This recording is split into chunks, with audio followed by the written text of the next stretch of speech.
Kim. Hey, how's it going? Good. How are you? Doing good. Thanks for having me on the podcast with you today. I was like radio. What do we call it? Yeah. Well, thank you for coming. I know many people have been waiting for you to do this, so I'm glad you finally got the time to do it with me. Definitely Um, busy, but yes, love it. yeah, and I have so many questions for you. I'm ready. So, okay, I'll just start. So, we know the positive effects of yoga and meditation, and I wanted to talk about the healing energies of crystals and stones. And also, is there a difference between crystals and stones? So the word crystal, yeah, kind of. So crystal is the structure of a stone. So when it forms into an actual structure, a crystal of that stone. So most of the time when somebody hears the word crystal, they're thinking of a clear quartz crystal. That's like kind of your normal vision in your head of what you think of. But anything that crystallizes in a structure is the crystal of that stone. So like pyrite crystallizes in a cubic formation typically. You've got fluorite crystallizes in an octahedron. Garnets crystallize in a dodecahedron. And granted, there's some other formations on all of those, but that's kind of like their general formation of their crystal structure. If it doesn't have a crystal structure, you would call it a massive formation. So Okay. like rose quartz, you can't really see the color on this one on camera, but it's a pink, and it grows in a massive formation. So there's not a crystal structure. It's just massive. So the word crystal, people will come and say, I'm looking for a crystal today. And I'm like, of what? A crystal of what? Because there's so many. But most of the time, there's, your vision in your head is the clear quartz crystal. But amethyst crystallizes. You have crystals of malachite, crystals of garnets, crystals of fluorite. It goes on and on. Yes, lots of choices. So people just use both terms. Both terms, yeah, but mainly the word crystal is for the structure and not really, it doesn't delineate any type of stone Ah, okay. because that's All right. just meaning it has a structure of that stone. Yeah, it's So that people come simple. in asking for different things, and you go, "What do you really want? Tell me why you're asking this Yeah, yeah, question." yeah. So yeah, normally I'm like, well, are you looking for something um to wear, for a gift, for yourself, for metaphysical reasons? Because sometimes somebody will come in because they're making something, right? Like for a craft or making jewelry or whatever. Sometimes people come in for a gift. And then I'd say probably 90% of the customers are into the metaphysical, but Yeah. it's all varying degree. So if you're wanting to learn about crystals, probably the best thing to do is to go with your gut when you're picking stuff out. So walk around the store, see what you're drawn to, because it's your energy with the stone's energy, and you're going to be drawn to pick up what you need. Even if you have no idea about stones, you will be guided by your own energy to pick up what is calling for you. Um, Wow. I yeah, usually just go for the colors. yeah. Well, the colors will delineate the different chakras. It vibrates to the different chakras. So that does help you to kind of tell what you're going for. So if you were going for something in red, black, or brown, you're looking for something more grounding, right? That's your root chakra. Okay. A lot of people go towards purple or clear white, right? Like quartz and that kind of stuff. The clear quartz, obviously is really common. That's something that it's like a great starter stone because clear quartz is an energizer. It can also enhance other stones, so you can put it with something else to give it a boost. Oh, okay. You can also use it to cleanse, but then you do have to cleanse the quartz. So it's not a self cleanser, whereas some things are self cleansers, so you don't have to worry about cleansing them. Amethyst, though, is a great one, I'd say, for, just about so many reasons. So amethyst has a huge write up about it. It's your crown chakra. So it's all your mental stuff, anxiety, Ah, stress. okay. It's good for creativity. It's good for calming. Um, oh gosh, you can have it in any room in the house. So the amethyst is a great one because it does so much because it's all your mental stuff.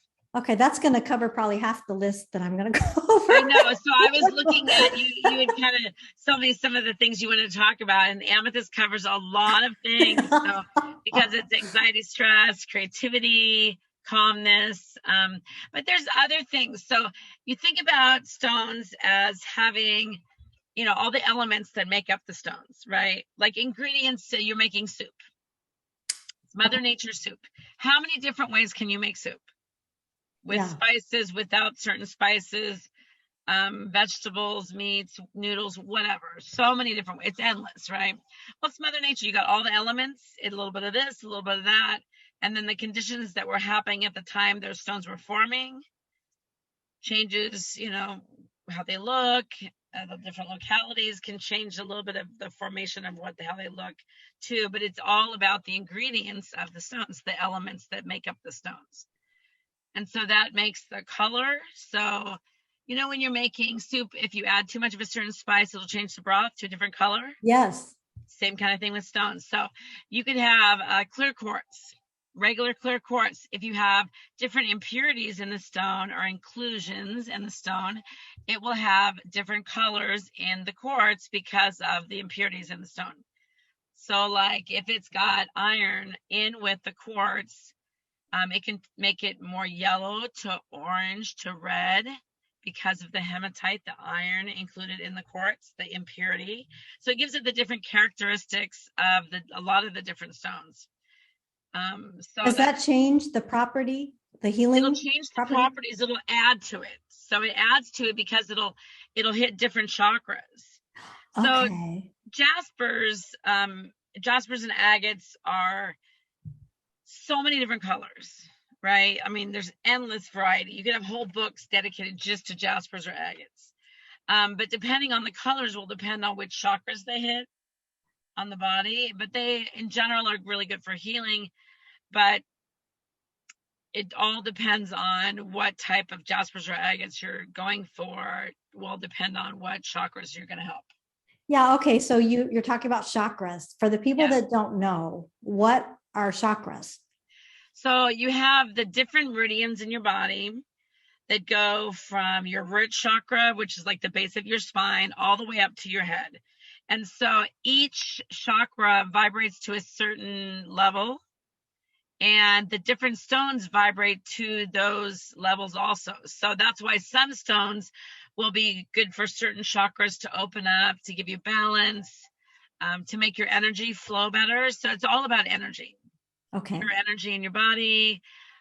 If you are, let's say you're having trouble with communication, you're really reserved, you're trying to do an interview, you're just having, you're blocked in your throat chakra. So communication, you would use stones that are typically a light blue, right? So for the throat chakra, so Larimar, blue lace agate. Oh, I love that one. I know, right? The blue lace. I love that. Blue lace agate, the mine closed a couple years ago, so that's always one. If you find it and you like it, you should, definitely a keeper because it's harder to get now. But anything with that light blue color is going to hit your throat chakra, so that's always great for that. Aquamarine. But you also have to remember, so if you were doing like an interview or oral speaking, red tiger's eye, even though it's not the throat, it gives you confidence. It's a root chakra and it's going to come up from the top. So you can do different combinations. So you could add one for confidence, one for, helping with the throat chakra, opening up that area to help with speaking. So you can have your own kind of recipe, as you say. A little bit of this, maybe add a clear quartz to boost it, whatever you kind of want. There's no wrong way to work with stones. You just find what works for you. So that brings me to another question. So does it matter what the shape of the stone is? So I get that question a lot, either the shape or they want to know if it's better, if it's polished or rough. Yeah. I literally get that question constantly. So this is kind of the way I think of it. So obviously the rough is great because you can see the natural crystal structure, you can see the formation and all of that, but sometimes you can't really see how, like the beauty part of it, right? Like sometimes it's really rough on the outside and until it's polished, you can't see all the colors and all that. But as far as the energy goes, the same makeup is there. Are we the same with or without makeup, dressed up or not dressed up? Our core being is the same. We may look better on the outside, but we're the same. It's the same elements that make up the stone. So really the energy is the same. But if you have like a pocket stone and one's rough and one's polished, the polish is going to be easier to work with in the pocket or holding. But some people only want the natural, not touched by man, and some people only like the polish. So it's more preference, but it's more visual or maybe tactile if you're working with it. Yeah. Okay, that makes sense. And then I heard that people use stones during meditation. Oh, a lot. Yes. And does that provide better focus, or what's the purpose of using it during meditation? So a couple things. So like as we were talking about amethyst, but you can also use clear quartz. You can get yourself more calming, get yourself more in that zone. So you can relax your mind and you're not thinking about a bazillion things at the same time. Because if you can't calm your mental thoughts down enough to give a nice meditation where you can really do more astral travel or whatever you're trying to achieve in your meditation, then the rocks are just helping with that. So you can pick out different things for calming and for meditation that would be good for that. So you wouldn't pick out something that is going to work on like all these other things on your body. You're going to pick out things that are more calming, more soothing. Yeah. So celestite, amethyst. You could use a clear quartz, but you'd have it with that instead of just an amplifier. But it really depends what you want to do. So everybody does different types of meditation. So even with that, you can change it. You can do grids in your home. Have you ever heard about that? No. What is that? So you can do a grid in your house, or you can do a big layout. So some people will have like rose quartz on the four corners of their house. Oh, okay. With love. You could have black tourmaline or obsidian for protection and grounding. So I have black tourmaline by my front door and my bedroom door. So when you walk in the house, you're immediately grounding and protection. Okay. And then you walk in the bedroom, it's extra grounding and protection. So it's like it protects you from everybody's like bad vibes.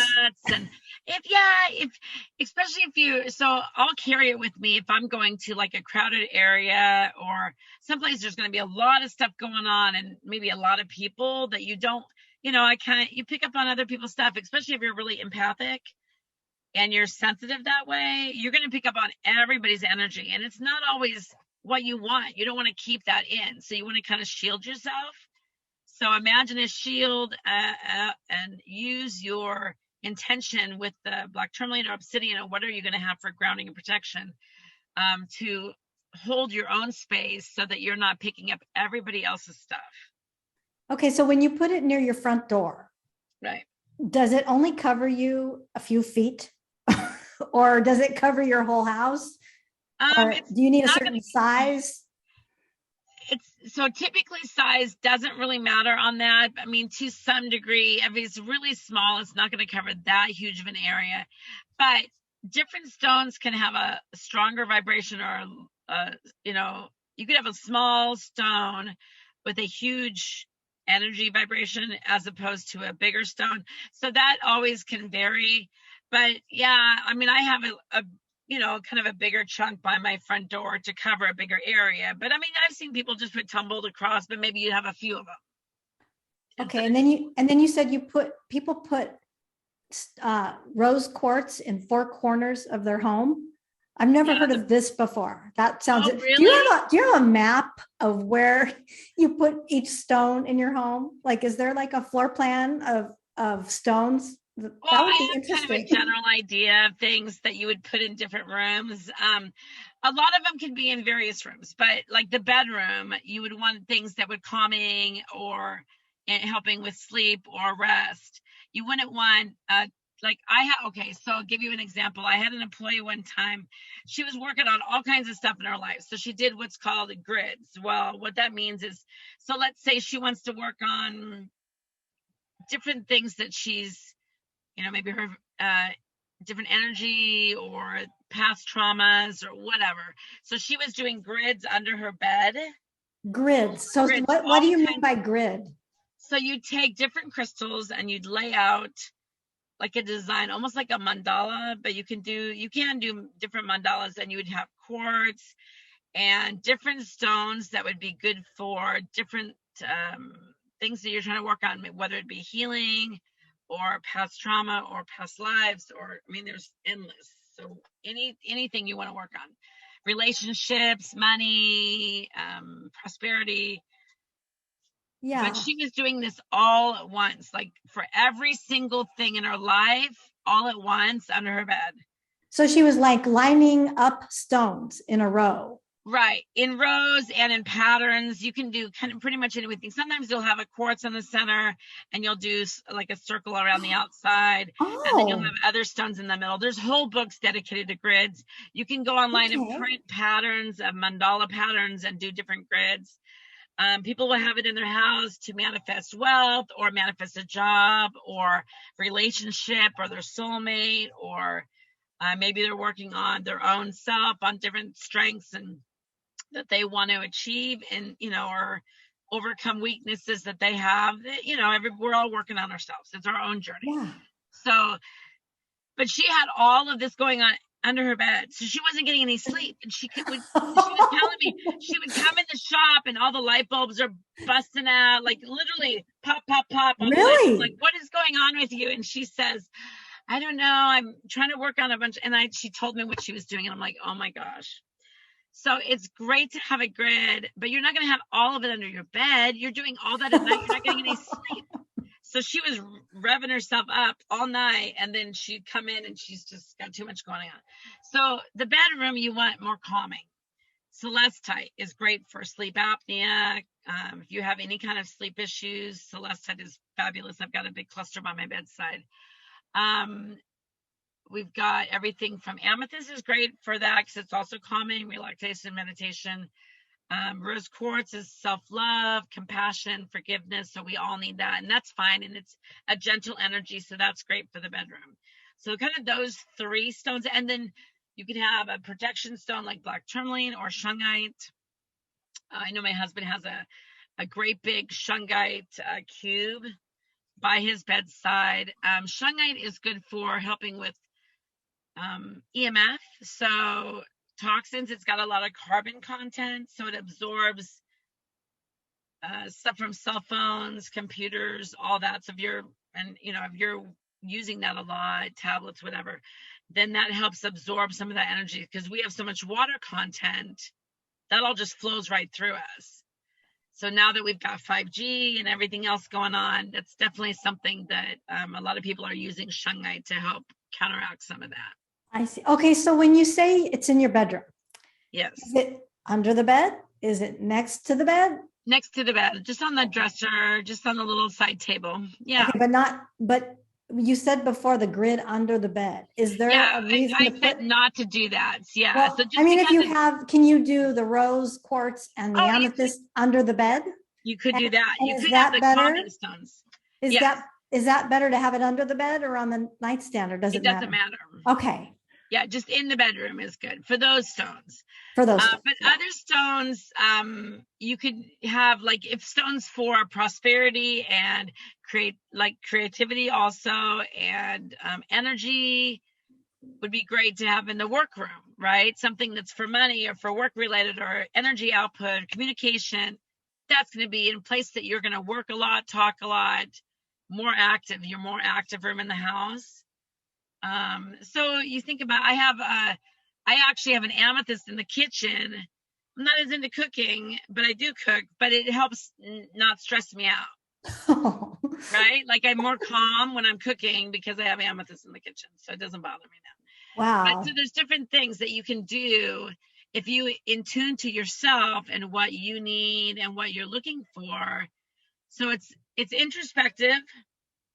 You have to kind of work on yourself to see, what are you wanting? Do you need emotional healing? Do you need physical healing? Do you have past trauma? Do you have current trauma? That you have stones that can help you work through all of that. Yeah, that's so interesting. you being in touch with yourself too. Yeah. So another question I had was, is it better to wear the stone or have the stone nearby? So if you are, Like I have one right now that I wear. I know I forgot what it is, but it's I dark have blue. I have a Oh bunch yeah, that you're I wear always too. covered from head to toe. Yes. So I do wear my stones a lot, well, it really is a preference. Some people will have a pouch in their pocket or have the stones in their pockets. Some people will wear them as jewelry, which I do a lot. And then you can have them in the room also, but it just really depends. If you're going and you're out and about a lot and you're not like in a stationary location, then wearing your jewelry is great, or having it in the pocket is fine, or even your purse. That's still going to be active on your person. Yeah, I keep a pouch in my purse. Yeah. But is it more powerful to have it next to you, on you, than it is to just have near you in the room? It depends on the stones. Ah, okay. Right. So the higher the vibration, the more intense, or the higher frequency it'll be. So certain stones will amplify whether they're next to you or on you. If it's more subtle, you get more in tune with the stones as you work with them, right? So you Yeah. get more used to the energy. So the more you get familiar with the stones, probably a great way to do, and this is what I do, is when I have a new stone I'm working with, like let's say here's an amethyst, right? This is a chevron amethyst. I grabbed a bigger one instead of a cluster, so you kind of can see it better. That is a big chunk. I know, right? But if you are working with one and you hadn't worked with that stone before, a great thing to do is just to hold it, just sit with it for a few minutes, and just let your mind, kind of go blank, kind of clear everything away. And like a mini meditation, you're just getting used to the stone's energy, feeling how it feels, and just whatever happens, happens. Some people will get visions or colors or warm sensation. Everybody is so different, so it's hard to, you can't say this is right or that's not the way you're supposed to feel. No, everybody is different, so there's not like I can only give you a generalized way, but everybody's so different. It really just depends on the person. Yeah, is there any stone that you shouldn't wear because it's so strong? No, there's ever a no. You have to go with what works for you. I know moldavite's pretty intense. Moldavite? Moldavite and phenacite are pretty high vibration stones, and some people wear them every day, all the time, and that's great. They need that higher vibration to elevate them up to that level. I'm already way up here, so when I wear moldavite, because it is a high vibration stone, I'm like out here, I can't focus.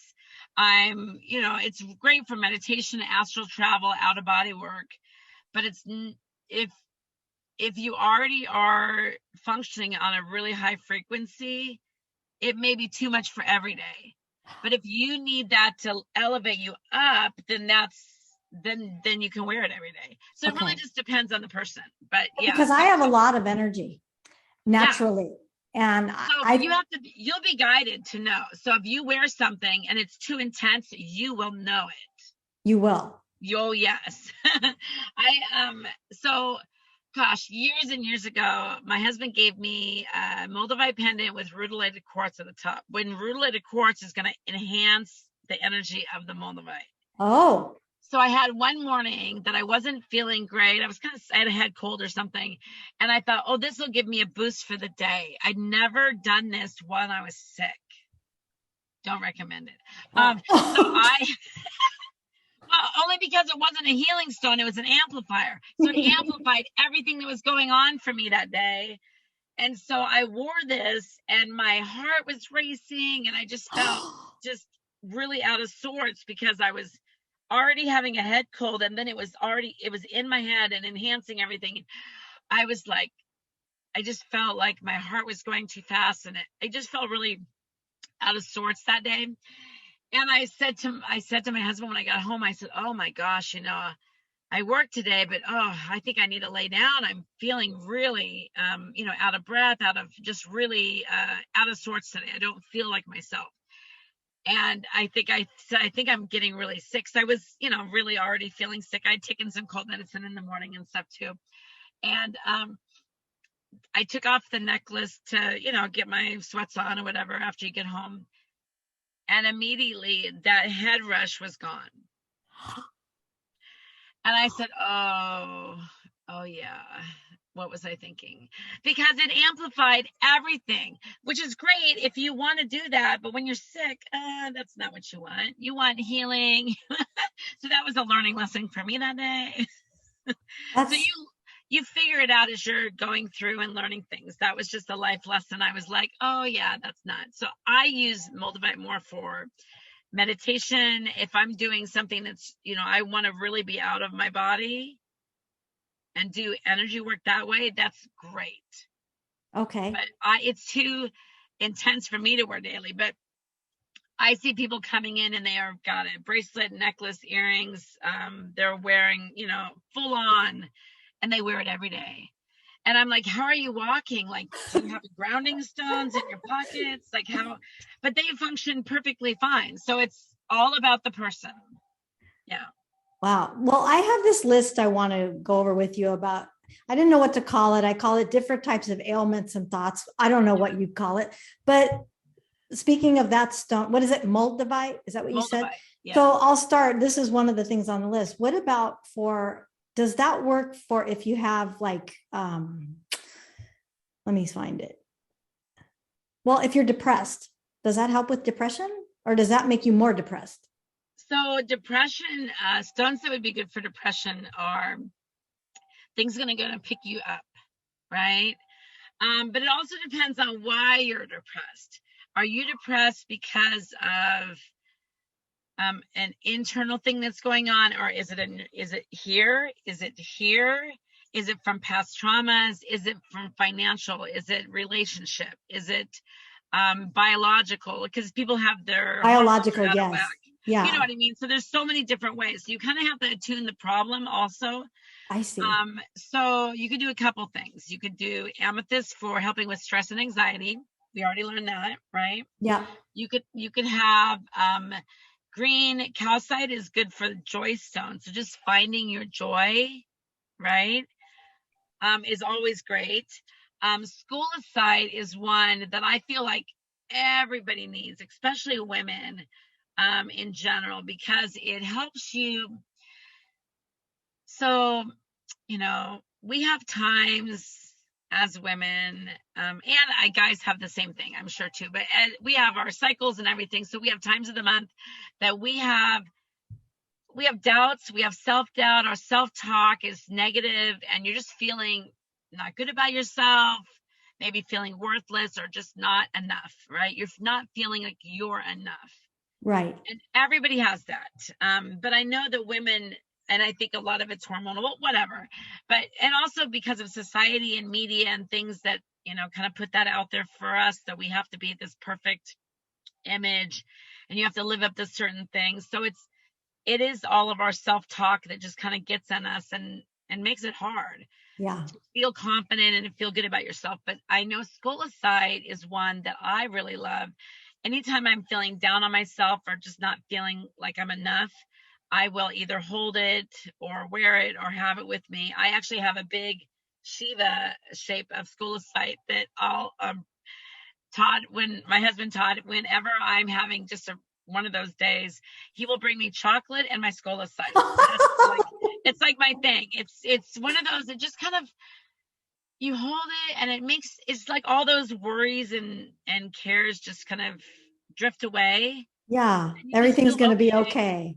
Yeah. You just feel okay in your space. I love that. It's also good for past traumas. So like if you had childhood traumas or things which, we all have things that we've gone through in life. And so it kind of helps drop some of that away. It just is, yeah, it's a nice one to have. I think every woman should have it. Okay. Kind of get through every day, even if it's just a tumbled piece, but it's just a wonderful stone. Okay, I'm going to remember that one. I'll be in your shop soon. Okay. I sell a lot of scolecite, and the thing is, they just hold it and then like, oh gosh, yeah, that's it. Back when my husband and I, we were engaged and we were living together, he was working 2 jobs. So he was working evenings and stuff. And so he would come home, and if I had a bad day, I would typically have a tumbled scolecite in my hand, and I'd fall asleep with that because it was just trying to, get me in the right, before I had my big one, and which he got me later. But if I had that in my hand, he knew I didn't have a great day, and I needed some help. And so he took that as a clue that I needed like a foot massage, or he would come in and try to console me after he's working 2 jobs that day. I was like, oh my gosh.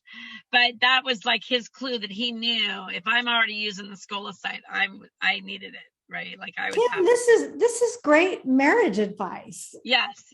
I really like that. Like if my husband doesn't want to talk, sometimes, he just doesn't want to talk. And I'm like, well, what's wrong? What's wrong? I mean, he could hold something in his hand and I can see it. And then I'll just know. No, right? he's going through something. He needs some time. Yeah, you could do that too. Definitely. And that would be a good one for him to have. I mean, can men use it too, or is it just anybody can use it? Yes, we all have feminine and male vibration.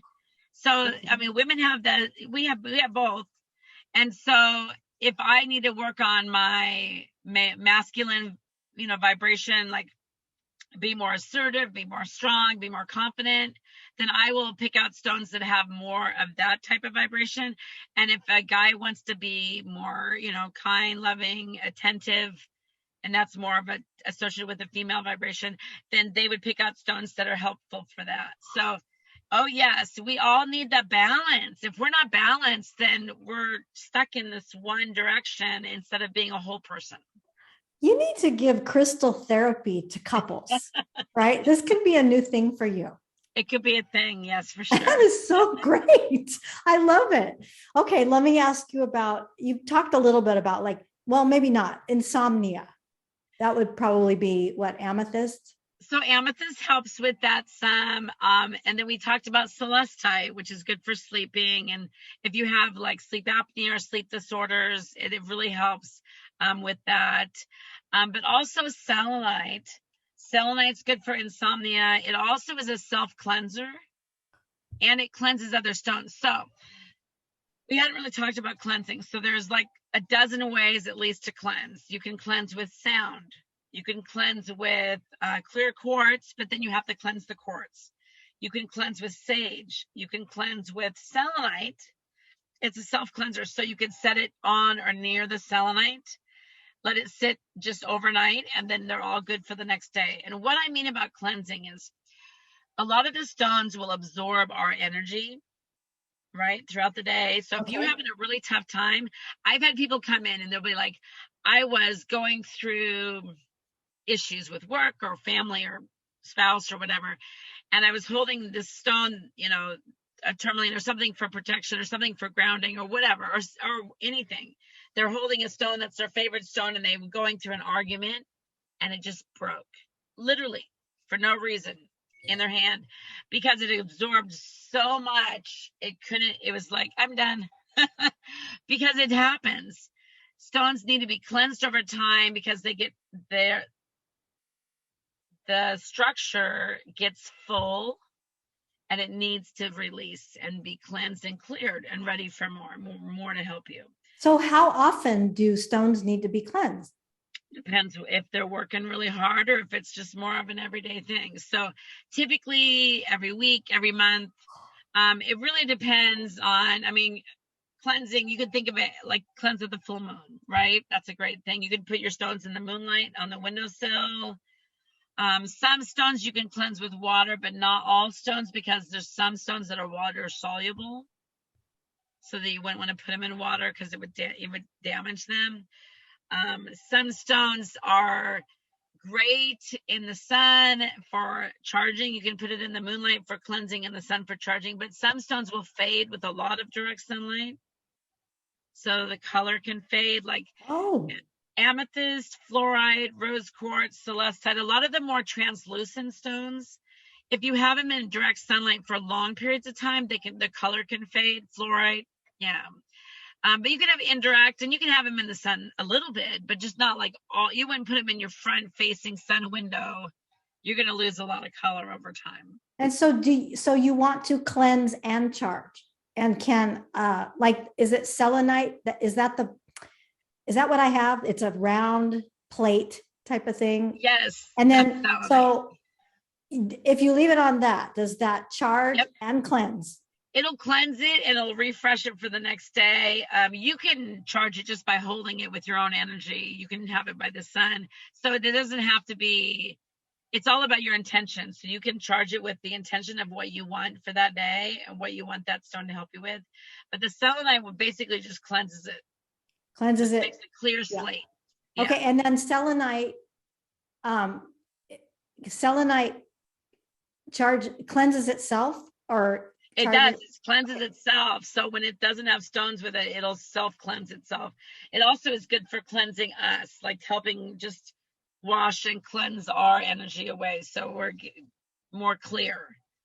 Okay. Let me do another one. How about, what do you use for the immune system? You know, everybody wants high immunity, especially right now. So what's the best stone for that?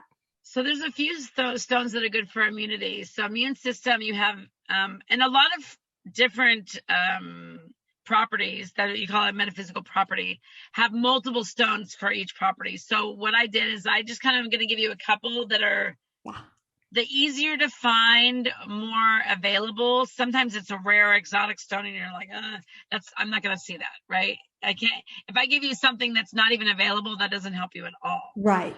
So I'll talk about things that are more available and more accessible. So emerald, eudialyte, turquoise, and jade are kind of the top four that I would do. Amethyst also is good only because it's all of your stress, anxiety. And if you have less stress and anxiety, then your immune system is going to function better. Okay. But emerald is good for that. And I wanted to talk about that a little bit too. Green stones, you have your heart chakra is green and pink, typically for the stones. Pink is going to be emotional healing, and green stones typically are for physical healing. So if you are going through anything, you know, you're going through a surgery, or you're having some medical problems, or you've hurt your leg, whatever, you can use different green stones like either emerald, malachite, green fluorite, green jade. I would go and see what you're drawn to, but those kind of the ones that you would be looking for physical healing. Bloodstone is great. And then if you had a certain thing, like a certain ailment or a certain area of your body, then you can also pick out stones that's for that. So if it was for, you know, your stomach, you could pick out stones for the stomach and stones for healing. Does that make sense? Okay, So you could hit that chakra, and also you could hit the stones for healing. And then if it wasn't enough, you could do a clear quartz to emphasize it, to boost that energy of those intentions for those stones. So that's always great. Yeah. And so speaking of stomach, so would those help, you know, you said stomach issues, would it help nausea or indigestion? So stomach issues, garnets really help with that. And then sapphire is for more nausea. So, and you hear sapphire and emeralds and things like that when you're talking, and people are thinking, oh, that's going to be so expensive. So I'm not talking facet grade, jewelry grade. Obviously, if you can afford that, great. But there is just rough stones of emeralds and sapphires and rubies, and even the precious stones. So you have semi-precious and precious. There is less expensive stones in the precious stone that's not clear, not the highest color, that will still work for what you're needing for metaphysical properties. It doesn't have to be, you know, thousands of dollars or something to have it help you. It can be $10, you know, it can be just a little stone too. Okay. And then what about for headaches? Headaches, a good one for headaches would be blue lace agate. We talked about that, and lapis. So lapis. Is that what this is? This is blue? It's dark blue. Is this lapis? I think that's a lapis. Yeah. So lapis. I don't have a headache, so maybe, you know, maybe it's working. Yeah, blue lace agate and lapis are both really good ones. Lapis is going to be for headaches, but also it's your third eye, so good for intuition.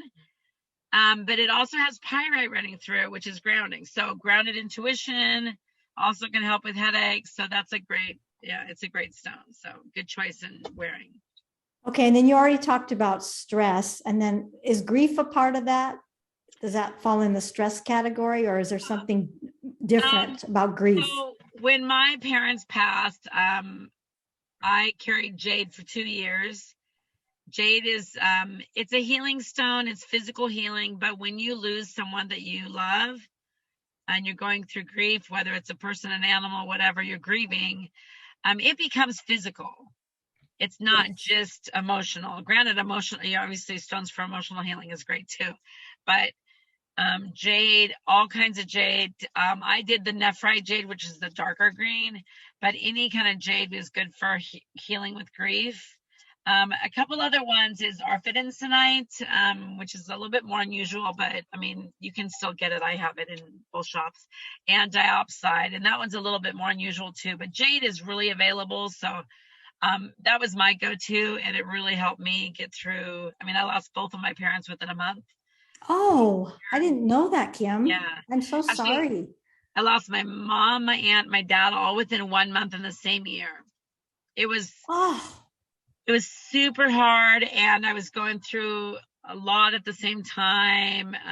Yeah, so jade is definitely a go-to. But I mean, I made it through. You know, all you can do is go forward. But yeah, I was glad when that year was over with. That was like super, yeah. But it wow. makes everything else, I guess, easier because you've gone through so much of that. You're like, if I can handle that, then, you know, I can handle anything. I can handle anything, basically. Yeah. Yeah, wow.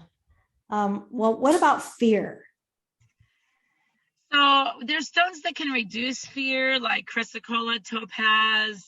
Lapis is also good for that because you've got intuition, and if you're intuitive and you know kind of what's going on, you're not gonna have as much fear. Calcite is good. So the blue calcite is also calming. That'll calm fears. So things that are more calming and that work with that, reducing fear. So chrysocolla is good for that. My daughter, it also is good for helping you be able to say no and having boundaries. The chrysocolla. Okay. When my daughter was in kindergarten, she was bullied, and she Oh, started carrying chrysocolla with her. And then of course now she's a second degree black belt, so that's not an issue anymore. oh, But back in the day, yeah, she needed to carry chrysocolla, and it really helped her a lot to be able to say no when she had somebody taking her lunch, trying to take her lunch every day, and just random. oh, Yeah. She didn't tell me about it for a long time. She was trying to, it was a popular girl, so she didn't want to lose friends by being mean. So she was just let her have what she wanted. And then she just didn't know what to do. She would try to tell her she couldn't have it. It was a scene. But when I finally found out, I'm like, okay, we need something to help you with that. And then of course I talked to the teachers and whatnot too. But we ended up having to, from that year on, we found out about it 2 weeks before the school ended. So it wasn't a lot we could do as far as class, but after that, we made sure she wasn't in her class every year after that for like 4 years, just to not have the constant, she's right there in your face thing. yeah. So the It makes it work. chrysocolla helps. Chrysocolla. So in coaching, I talk a lot about boundaries. Yeah. So I can mention the chrysocolla stone for Chrysocolla, boundaries. it's a good one. Boundaries and Love it. also fear. So that was just a good one for her. She was just afraid. What was she going to say? What was she going to do? It was just kind of that she didn't have the confidence because she's more, she's more in herself, introspective. She's, Yeah. she's not like me where I'm just talk it up. So you can use it for courage. Yes. Yeah. Good for Okay. that too. Yeah. Okay. And what about something like focus? So there's a couple things for focus. I like tiger's eye for focus, just a regular brown yellow tiger's eye. But a strophalite is really good for focus, and bismuth, and even pearl. So like if you wore pearls or you had a ring that was a pearl, that's good for focusing your attention. Or tiger's eye. Bismuth is an pure element on the periodic table. I don't know if you've seen bismuth before. I have never even heard of it. So it's really interesting looking, but it doesn't have, typically you're not going to see it in jewelry very often because it's a little more fragile. But it's really cool. It's really cool looking. So you could have that on your desk or something. That would be something that you would have probably not in a pocket. It would definitely not be a pocket stone. It would break. Yeah. Okay. What about dizziness? Dizziness. So there's a couple things. Typically you would use something for balance. Okay. Instead of just like saying something for dizziness. I actually looked up dizziness, and the only stone that was like specifically for that is so rare you never see it. It's just not even a normal thing. Okay, well, balance will work. So balance will work. So stones like carnelian and ametrine. So ametrine, have you heard of ametrine before? I may have heard about it from you a while back, but what is that?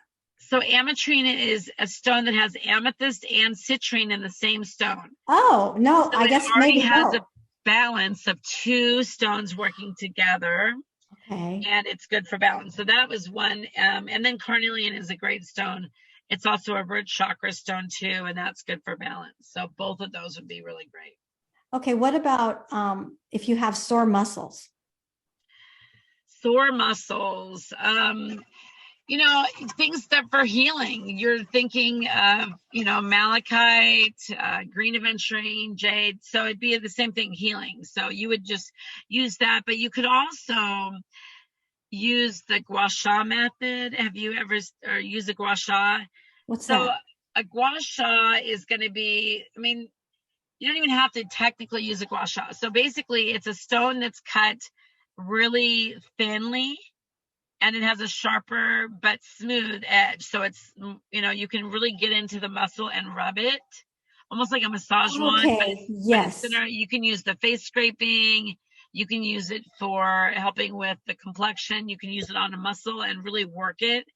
But you don't have to have one that's, I've sold out of gua shas right now because I sold so many of them this year. But any stone that's cut thin and rounded and smooth and polished, you can use as a gua sha. And you can use it right into that muscle and work it. So not only would you have the properties of the stone, you would also have it working for you. So your fingers don't get sore from massaging. You're letting the stone do the work and not your hands. Okay, you just reminded me. You know those, I think you had some before, maybe you have them now, the rollers that you use on your face.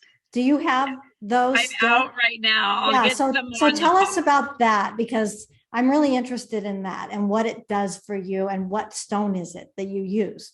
So we had a couple of them. We had them in rose quartz and jade. So obviously both of them are heart chakra, emotional healing, physical healing. But the roller, basically what it's doing is it's just helping with your elasticity on your face, your collagen production, and you're getting yourself a mini facial. Okay. Are you giving yourself a mini facelift too? Maybe not to that degree. No. I would like it for that. That calls for removal. Right? No, we don't do that, right? You remove parts of the face. We're not doing that. We're just helping the face replenish its own collagen production and get more elasticity in the face. So that definitely helps with that. And so would any stone work with that? Yep. Or Yep. It's usually a certain stone? Any stone would work with that, but typically I only get the rose quartz and the jade, and because of the stone's properties. The rose quartz is, self-love, compassion, forgiveness, and of course, if you're doing that on your face, that's always great. And then jade is going to be healing, as obviously for physical healing, for grief, for lots of things, and that's always great for your face too. And did I hear that people put them in the fridge or something to make them cold? Or sometimes you can do that. The only thing is some stones, depending on what you have, don't like it if it gets too cold. So, I mean, I don't know if I wouldn't do the freezer. The fridge would be fine though. And so if you put, I just thought of this too. If you put that in the refrigerator, Yeah. are you doing something to everything that's in the refrigerator? Like, are you changing the energy of food? If that's a thing. You would add, so you can, okay, so yeah, to some degree, you're adding the stone's energy with the food that's in the fridge. Just like you would if you've ever made tinctures to drink. Yeah. Some people have certain stones either in their water bottle. Oh, yes. Talk about that. So we have water bottles in the shop that have a separate compartment inside the bottle. Okay. And you can put different stones in them. Right now we have them. They come with shungite because it helps with, everybody's on their phone all the time, right? So it helps absorb the EMF. But you can change out the stones too and clean them and change them to whatever you want. So when you're drinking the water, the energy from the stone is infusing all of the water that you're drinking.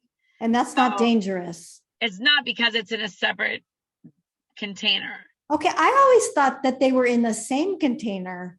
So you can do either one, but wouldn't you drink it and then all of a sudden the stones like fall in your mouth? That's why. Well, that obviously you don't want to do that. Yeah. But in addition to that, some stones you have like copper or other things in there, other elements in there that you don't want to ingest. So doing it with in a separate container makes it safe so that you're not ingesting if you don't pick the right stones. So we have a book called Gem Water, and it actually goes over stones that you can have in your water directly and stones that you would only do indirect. But in the water bottles that we carry, everything's indirect so that you don't have that, oops, there's no chance of that. Oops. Right? You don't want that. Like, I drank a bunch of copper. I don't know. Yeah. So if you go back to the refrigerator. Yeah. So it can put energy into whatever food you have. Like let's say you put it near the cheese. You're going to eat some cheese and you're immediately going to feel either calmer or more energetic. Rose quartz infused with rose quartz energy. Yeah. If you had rose quartz in there, I never even thought about using with food, but yes, the same kind of thing would apply. Yep. That's interesting. I never thought of that till right now. I'm a genius. Yeah. But you can have it. Well, a lot of people will have stones at their dinner table. Like I have stones at my centerpiece. Oh. Right. So like just like you would have, I don't know, candles or other things in the centerpiece of your table, I have stones in mine. Like to help with digestion? Oh, you can help with, I have some for digestion, but some just aesthetically because they're gorgeous. I mean, It doesn't always have to be, sometimes it's like, they're so beautiful, I need to have it right there. I can look at it while I'm eating. You can appreciate the beauty, but also, yes, the metaphysical is also very helpful. So you get the bonus of both. Okay, can you talk about the radiation, TV, computers, and your cell phone and how that works exactly? I know you talked about it a little bit before, but yeah. So shungite has a higher carbon content, and carbon absorbs EMF. Okay. So if you look online, the shungite is from Russia. And there's 2 solid rooms of shungite in Russia. One is at a prison and one is at a military base. Oh, that's interesting. Yeah. So you can actually look it up and it talks all about it. But so the one in the prison, the prison guards, not the inmates, they probably should let the inmates do it, but the guards go in there to release and to get rid of all of their toxins in their body. And just to help them feel better, dealing with all the stress and stuff too. So in addition to the EMF, it helps with other things too, but they use the whole room as a healing room for them to release any EMF or anything they got going on. Yeah. But in general, it's good for helping with, if you're on your phone a lot, I have the little cell phone. We have little pads that have shungite with adhesives, and you can stick them to your phone or have them between your phone case and your phone. Okay. And do you leave it near your phone all the time? Yeah. Yeah. And then what about for TVs? Do you put it near your TV? You can put it near the TV. You can put it by your computer, or even your electrical, like your electrical outlet or your junction box. You can have some there. So it just to help. With the 5G being so high now, it's more we're just absorbing into our body. Okay. So you're just trying to reduce that so it's not so much. So and some people are super sensitive to that too. So like if you have a house under the power lines, oh my gosh, like I wouldn't do that. No, I wouldn't do that either. But back in the day, people had houses under power lines all the time. And yes, it's definitely it's a thing. Geez, how much would you need if you lived under power lines? Would you have to fill your house with it? It would not be good. Yeah. So I have a couple, I shouldn't say couple, quite a few customers that come in, and we have full necklaces of shungite that they just wear or have it on them so that because they're dealing with computers and cell phones all the time. So to help them not have to deal with that, it just helps. And do they wear them all day, or they wear them just so what happens when you take it off? You're not protected anymore? You don't have you're just absorbing the EMF. Okay, so you kind of need, so would you need to wear something like that 24 hours a day? If you're around a lot of computers and cell phones and it's starting to really, you can feel the difference, then I would either have it next to you or next to your electronics, or you can wear it. You have a choice. You don't have to wear it every day or all day. But some people are so sensitive to everything going on with so much 5G and all the phones and everything that they need to wear it all the time because they just can't function because it's messing up their own electronics. We have energy flowing through us. And with all that extra EMF, it can really cause havoc. So unless you can block that out or get rid of it yourself, then you need something to help assist you. Yeah. This is all so interesting. I think Mark bought a little piggy from you. Is that's shungite, right? No, or is that the other one? I don't think I have any carvings of shungite. So if it's black, it's probably black onyx. Oh, okay. Is there another one that for radiation that's not shungite? Fluoride is the only other one that's that can help with that too. Okay. All right. But it also is a good healing one. So, but the black stones would be typically black stones, black tourmaline, black obsidian, black onyx. Yeah, and then shungite though is EMF. Everything else is more protection and grounding. I see. Okay. Gosh, there's so much to learn. Yeah. So one is protection and grounding for the person and for like other people's energy, and the other one is protection from electronics. Like I see. Yeah, okay. So not the same. Okay, so are there any books that you could recommend? I could put them in the show notes if you tell me if you know the names.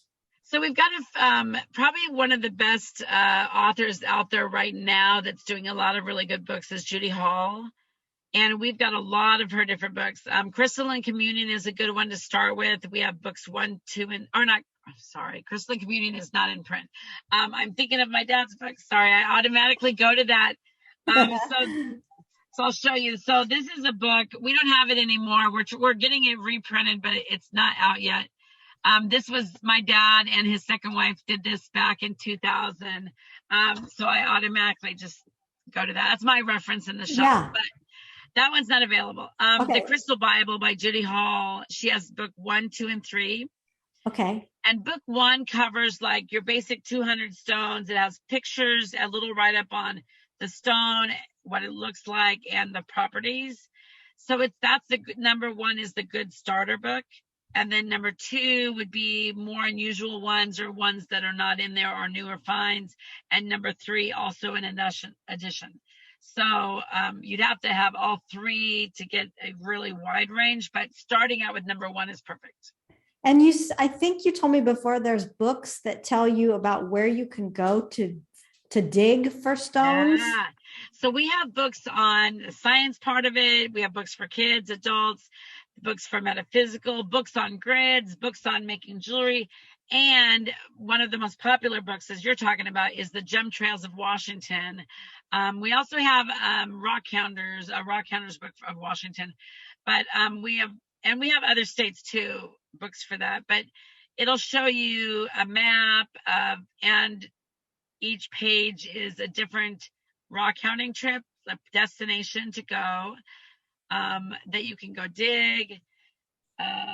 It shows you if there, what you're looking for, if there's camping nearby, if it's seasonal, what tools to bring, the Oh, GPS, all the markers. Yeah, it's a great book. I bring it because a lot of places you go, you may not have any signal on your phone, so you can't just look up where to go because sometimes you have no way to check. So you right. need a physical book that's in your hand so that you can look at the map and tell the mile markers and what you need to do. Yeah. Okay. And they can find a lot of these in your shop. Yeah, I have all of those. Yeah. Okay. So tell everybody where they can find you. So we have 2 physical stores, Earthlight Rocks and Gems in Kirkland and in Snoqualmie Ridge. We also have our main website is earthlightgems.com. We do have an Etsy site too, which is earthlightgems.etsy.com. And we have a Facebook page and a Facebook group. Our group page, as you know, we do a lot of live shows. Yes. And when do you do your lives? So typically I do 4 to 6 live shows a month. Okay. Are they on a certain day? Because I've gone to several. They're fantastic. Yeah. So I do like every other Monday and every other Saturday. Okay. So like I They're just at had night. one last Monday. Today's the 6th of July as we're recording this, but and then I'll have 2 back-to-back shows on Saturday. So, Okay. but you can watch previous shows too. You can go in and look, and I do pictures and videos. People will say, "Oh, do you have this?" And then I'll do a bunch of pictures and videos and post it. So during the week, even if I'm not having a live, I'm always posting, showing either new stuff that's coming in or pictures of something that somebody wanted so that you can get an idea of what we have in the stores.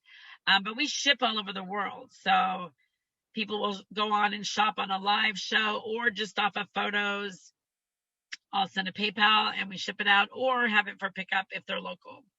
Yeah, your Facebook lives, I recommend them highly to anybody. They are the best Facebook lives I've ever seen. Plus, you show prices and you put them like in little grids that are numbered. Okay, which number do you want? It's so, you've thought of everything. Really organized so that you can see what you want, you know what you're getting. And I'm talking about each stone. So a lot of people will come to the live show, not just to shop, which is that's always fun, but also to learn because I'm speaking about the stones and they're learning new information that they didn't know. Yeah. And don't you also go to gem shows too? And I do physical shows too. So before the pandemic, I was doing 20 shows a year. No way. On top of having 2 stores and online. But when the pandemic came, that all shut down. Of course, we were closed for 3 months. No shows were happening in addition to that. And so we had and we were doing live shows here and there, but it wasn't like all the time, right? So we ended up doing nonstop live shows for the solid 3 months. We did like every weekend, like full days, Saturday, Sunday, and then the whole week was invoicing, shipping, setting up the next show. So we worked every day for 3 months during the shutdown. I remember that. That was fantastic. And then we would show up at your shop in mass and we couldn't go in. So you'd come out the door. I would stick him out the door and then shut the door, and then you'd have to come in out of your car to go get it. Yes. So, or we let me throw it to you. Yeah, basically. I know people sometimes would be on the other side of the glass on the door. We're locked and shut, closed. We're inside doing a show, and people would walk by and look in the window. And they'd be like talking at me through the door. And I'm like, I'm sorry, you can't come in, but I can ship to you.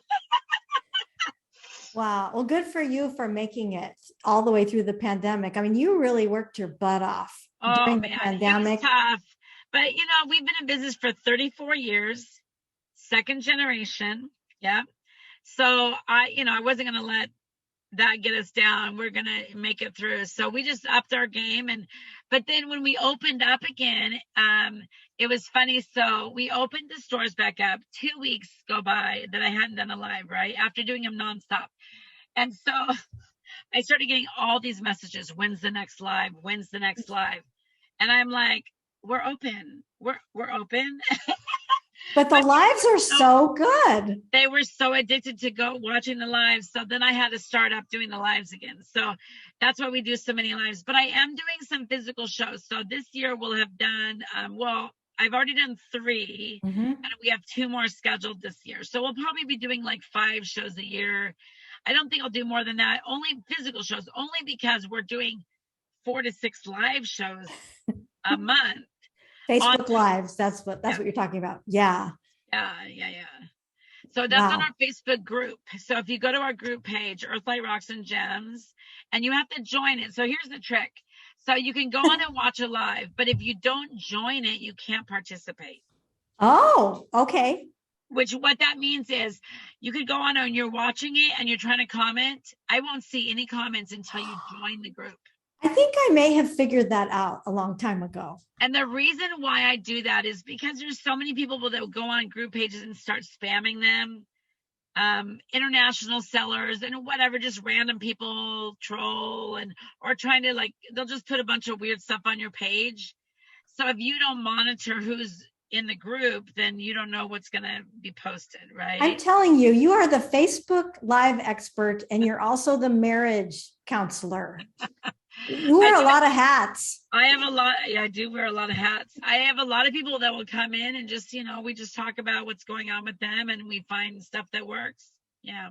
Yeah. And you said people also come into your shop just to get some energy. Yeah. Talk about that just a little bit.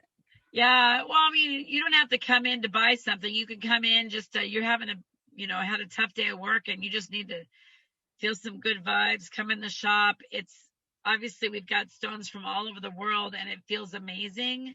So people will just come in and chill and just get a refresh for their day. Yeah. From all the energy from all the stones. Yeah. So sometimes they'll do it on lunch breaks or they'll do it after work. That happens a lot. Or in the morning before they go to work to give them a good start for the day. So just because we've got so many stones in the shop that it's a lot more than a typical person would just have in their house. So you walk in, you're like, oh my God. So sometimes it can be overwhelming if you're not used to it. But the way to handle it is you let yourself be a window. So the energy is flowing through you and you're not holding. Does that make sense? Yeah. Sometimes if you're really sensitive to the energy of the crystals, sometimes coming in a shop can be too much. After 20 minutes, they're like, oh, there's so much going on. But if you let yourself just be a window, it's flowing through you. You're getting all the energy, but you're not it doesn't overwhelm you. I don't even pay attention whether it's doing anything because I'm looking at you've got so much stuff to look at. You could spend a whole day in there and you don't see everything. I have had people spend the whole day from opening to close. Literally, they'll bring a snack like a granola bar or something. Really? Lunch break in the middle. Yes. I've had people bring their family in and they'll spend the whole day, go from one side of the store up and down all the way through the store, be there from opening to close. Yeah. Wow, and they get to talk to you too, which is always fun. Right? Well, and I'm sure a lot of us go in to see your dog. Chewy is so cute. Yeah. So I'm in Snoqualmie on Mondays typically and Kirkland on Tuesdays. Okay.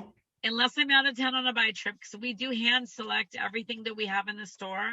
So I've either hand picked it or we've cut and polished it ourselves or my dad did.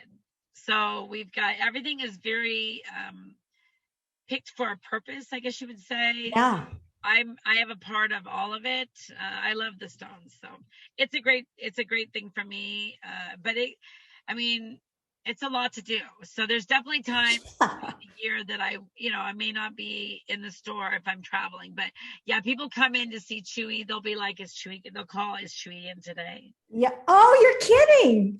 No, they do. They love it. They call. He's got such a fan club. People take videos and pictures. I've had people go, they want to bring their parents in to see him. And I mean adults bringing their parents in to see him, not just kids, because he's so cute. Yeah. He is so adorable and he loves treats. He's so cute. He does. He's so tiny. Oh, yeah. He was the runt. So he's just like a permanent little baby. Yeah. Oh, well, he's so cute. Well, thank you, Kim. This is the best. This has been the best information. I can't wait to get it out there and share it. And Gosh, Don't you, mind, this is my workroom. This has got holds for all the online stuff. So I'm in my workroom right now. oh, well, I appreciate you taking time out of your day to meet with me. And I can't wait to get this out there. I will have all of your information in the show notes.